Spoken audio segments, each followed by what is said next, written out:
আরে দোস্ত সরি রে, মানে তোর কথা আমার একদমই খেয়াল আছিল না। বুঝোস নাই, কোরবানির মাংস টাংস খাইছি, এমন গরমে ধরছে, মাথা মুথা ঠিক নাই আমার।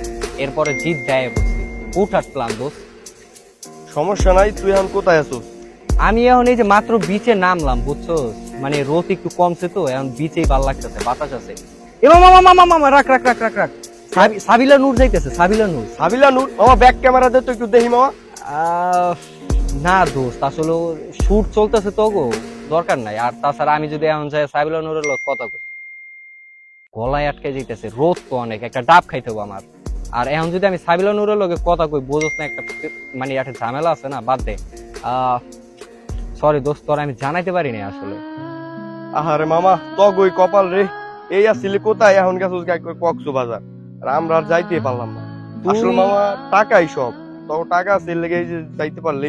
আচ্ছা বাদ দে, এখন তুই কই আসোস, তুই কই যাস? আমি আর কই যাম, এই যে কোচিং এ যাইতেছি। ও আচ্ছা আচ্ছা, সমস্যা নাই। ইয়া কর, তুই আয় তাইলে, তুই আইলে মনে কর যে আমরা কালকে সকালের দিকে সেন্ট মার্টিনের একটা প্ল্যান করি, তাইলে তুই আবি? হ মামা, আমি এখনই যাই, টাকা পয়সা ম্যানেজ করতেছি। আচ্ছা ঠিক আছে, সমস্যা নাই।